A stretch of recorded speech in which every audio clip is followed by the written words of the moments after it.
Sauna di desa Podrodno yang dikelilingi hutan pinus lebih dari sekadar tempat untuk mandi. Itu adalah ritual di mana percakapan tentang kehidupan, gosip tentang tetangga, dan, jika beruntung, penyelesaian dendam lama menyatu. Struktur kayu di tepi sungai, dengan dindingnya yang menghitam dimakan waktu, menyimpan kehangatan dan rahasia. Namun malam itu, semuanya berjalan berbeda. Kisah ini berputar di sekitar 3 orang, Alyona, ibunya, Vera Pavlovna, dan menantunya, Maxim. Malam mereka di sauna menjadi lebih dari sekadar upaya untuk bersantai. Itu berubah menjadi labirin emosi, di mana setiap langkah mengarah ke jurang. Alyona telah lama kehilangan dirinya dalam alkohol. Hidupnya diwarnai oleh warna-warna konyak murahan dan minuman keras ilegal yang keruh, yang dibelinya dari seorang kakek setempat. Wajahnya, yang dulunya cantik, kini menunjukkan jejak kelelahan dan kekosongan. Namun ia masih berpegang teguh pada keluarganya seolah-olah itu adalah benang terakhir yang mencegahnya runtuh. Vera Pavlovna, ibunya, tidak dapat menerima ini. Ia, seorang wanita tegas dengan karakter kuat, dibesarkan di zaman Soviet, mempertahankan penampilan keluarga yang sempurna, tetapi di dalam hatinya, ia terkoyak oleh rasa sakit dan kejengkelan. Ia memandang putrinya dengan tidak setuju, namun terus membimbingnya, seolah-olah kewajiban seorang ibu lebih kuat daripada perasaannya sendiri. Maxim, di sisi lain, adalah menantu laki-laki, yang tampaknya melakukan segalanya dengan benar, bekerja di bidang konstruksi, merawat istrinya, tetapi matanya dipenuhi dengan kesedihan. Mimpinya tentang kehidupan yang berbeda, tentang perjalanan, tentang kebebasan, telah lama lenyap dalam rutinitas desa, di mana setiap hari sama seperti hari sebelumnya. Ide untuk pergi ke sauna muncul secara spontan. Vera Pavlovna menyarankan mereka beristirahat, mandi uap, dan berbicara dari hati ke hati. Maxim setuju, meskipun setengah hati, dan Alyona hanya mengangguk, sudah menggenggam botol yang tersembunyi di tasnya. Dalam perjalanan dengan lada tua mereka, Alyona berhasil menyesap beberapa kali. Saat mereka tiba di sauna, bicaranya terbata-bata dan gerakannya lesu.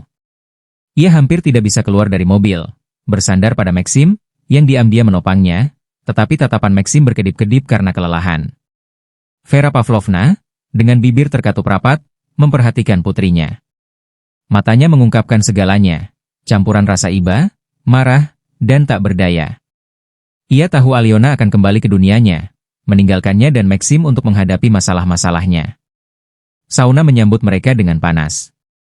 Uap tebal, bercampur dengan aroma pinus dan kayu lembab, menyelimuti mereka seperti selimut tebal. Di dalam, ruangan itu sempit, bangku-bangku kayu, menghitam karena usia, sebuah meja kecil dengan teko air, dan beberapa ember air dingin.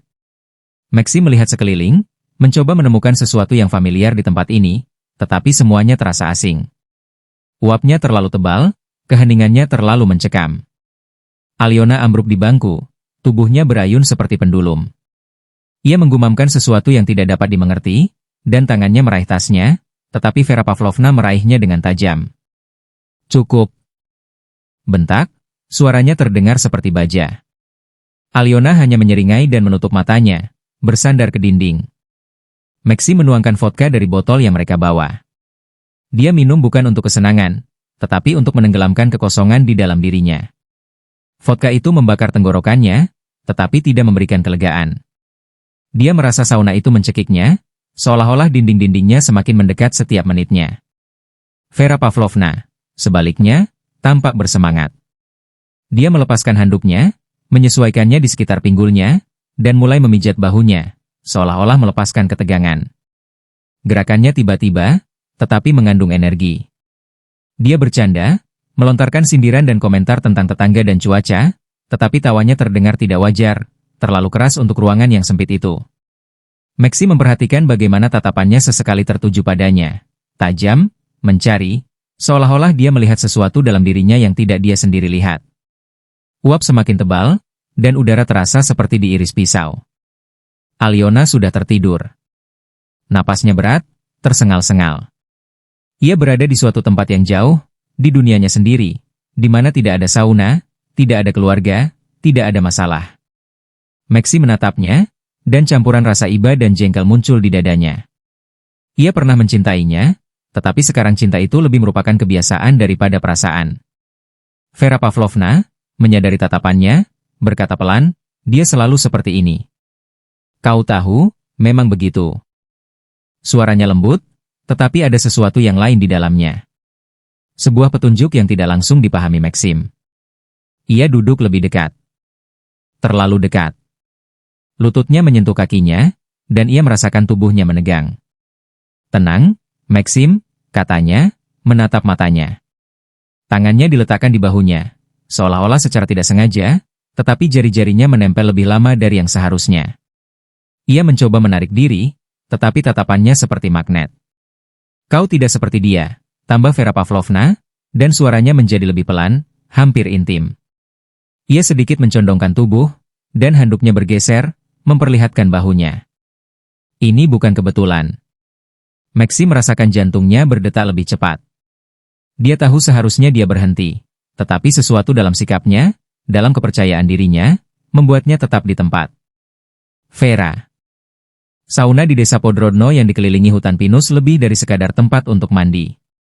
Itu adalah ritual di mana percakapan tentang kehidupan, gosip tentang tetangga, dan, jika beruntung, penyelesaian dendam lama menyatu. Struktur kayu di tepi sungai, dengan dindingnya yang menghitam dimakan waktu, menyimpan kehangatan dan rahasia. Namun malam itu, semuanya berjalan berbeda. Kisah ini berputar di sekitar 3 orang, Aliona, ibunya, Vera Pavlovna, dan menantunya, Maxim. Malam mereka di sauna menjadi lebih dari sekadar upaya untuk bersantai. Itu berubah menjadi labirin emosi, di mana setiap langkah mengarah ke jurang. Aliona telah lama kehilangan dirinya dalam alkohol. Hidupnya diwarnai oleh warna-warna konyak murahan dan minuman keras ilegal yang keruh, yang dibelinya dari seorang kakek setempat. Wajahnya, yang dulunya cantik, kini menunjukkan jejak kelelahan dan kekosongan. Namun ia masih berpegang teguh pada keluarganya seolah-olah itu adalah benang terakhir yang mencegahnya runtuh. Vera Pavlovna, ibunya, tidak dapat menerima ini. Ia, seorang wanita tegas dengan karakter kuat, dibesarkan di zaman Soviet, mempertahankan penampilan keluarga yang sempurna, tetapi di dalam hatinya, ia terkoyak oleh rasa sakit dan kejengkelan. Ia memandang putrinya dengan tidak setuju, namun terus membimbingnya, seolah-olah kewajiban seorang ibu lebih kuat daripada perasaannya sendiri. Maxim, di sisi lain, adalah menantu laki-laki, yang tampaknya melakukan segalanya dengan benar, bekerja di bidang konstruksi, merawat istrinya, tetapi matanya dipenuhi dengan kesedihan. Mimpinya tentang kehidupan yang berbeda, tentang perjalanan, tentang kebebasan, telah lama lenyap dalam rutinitas desa, di mana setiap hari sama seperti hari sebelumnya. Ide untuk pergi ke sauna muncul secara spontan. Vera Pavlovna menyarankan mereka beristirahat, mandi uap, dan berbicara dari hati ke hati. Maxim setuju, meskipun setengah hati, dan Aliona hanya mengangguk, sudah menggenggam botol yang tersembunyi di tasnya. Dalam perjalanan dengan lada tua mereka, Aliona berhasil menyesap beberapa kali. Saat mereka tiba di sauna, bicaranya terbata-bata dan gerakannya lesu. Ia hampir tidak bisa keluar dari mobil, bersandar pada Maxim, yang diam-diam menopangnya, tetapi tatapan Maxim berkedip-kedip karena kelelahan. Vera Pavlovna, dengan bibir terkatup rapat, memperhatikan putrinya. Matanya mengungkapkan segalanya, campuran rasa iba, marah, dan tak berdaya. Ia tahu Aliona akan kembali ke dunianya, meninggalkannya dan Maxim untuk menghadapi masalah-masalahnya. Sauna menyambut mereka dengan panas. Uap tebal, bercampur dengan aroma pinus dan kayu lembab, menyelimuti mereka seperti selimut tebal. Di dalam, ruangan itu sempit, bangku-bangku kayu, menghitam karena usia, sebuah meja kecil dengan teko air, dan beberapa ember air dingin. Maxim melihat sekeliling, mencoba menemukan sesuatu yang familiar di tempat ini, tetapi semuanya terasa asing. Uapnya terlalu tebal, keheningannya terlalu mencekam. Aliona ambruk di bangku, tubuhnya berayun seperti pendulum. Ia menggumamkan sesuatu yang tidak dapat dimengerti, dan tangannya meraih tasnya, tetapi Vera Pavlovna meraihnya dengan tajam. Cukup. Bentak, suaranya terdengar seperti baja. Aliona hanya menyeringai dan menutup matanya, bersandar ke dinding. Maxim menuangkan vodka dari botol yang mereka bawa. Dia minum bukan untuk kesenangan, tetapi untuk menenggelamkan kekosongan di dalam dirinya. Vodka itu membakar tenggorokannya, tetapi tidak memberikan kelegaan. Dia merasa sauna itu mencekiknya, seolah-olah dinding-dindingnya semakin mendekat setiap menitnya. Vera Pavlovna, sebaliknya, tampak bersemangat. Dia melepaskan handuknya, menyesuaikannya di sekitar pinggulnya, dan mulai memijat bahunya, seolah-olah melepaskan ketegangan. Gerakannya tiba-tiba, tetapi mengandung energi. Dia bercanda, melontarkan sindiran dan komentar tentang tetangga dan cuaca, tetapi tawanya terdengar tidak wajar, terlalu keras untuk ruangan yang sempit itu. Maxim memperhatikan bagaimana tatapannya sesekali tertuju padanya. Tajam, mencari, seolah-olah dia melihat sesuatu dalam dirinya yang tidak dia sendiri lihat. Uap semakin tebal, dan udara terasa seperti diiris pisau. Aliona sudah tertidur. Napasnya berat, tersengal-sengal. Ia berada di suatu tempat yang jauh, di dunianya sendiri, di mana tidak ada sauna, tidak ada keluarga, tidak ada masalah. Maxim menatapnya, dan campuran rasa iba dan jengkel muncul di dadanya. Ia pernah mencintainya, tetapi sekarang cinta itu lebih merupakan kebiasaan daripada perasaan. Vera Pavlovna, menyadari tatapannya, berkata pelan, dia selalu seperti ini.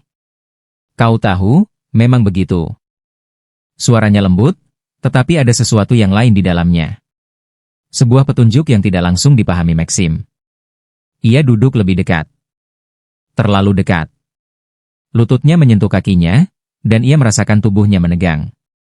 Tenang, Maxim, katanya, menatap matanya. Tangannya diletakkan di bahunya, seolah-olah secara tidak sengaja, tetapi jari-jarinya menempel lebih lama dari yang seharusnya. Ia mencoba menarik diri, tetapi tatapannya seperti magnet. Kau tidak seperti dia, tambah Vera Pavlovna, dan suaranya menjadi lebih pelan, hampir intim. Ia sedikit mencondongkan tubuh, dan handuknya bergeser, memperlihatkan bahunya. Ini bukan kebetulan. Maxim merasakan jantungnya berdetak lebih cepat. Dia tahu seharusnya dia berhenti, tetapi sesuatu dalam sikapnya, dalam kepercayaan dirinya, membuatnya tetap di tempat. Vera.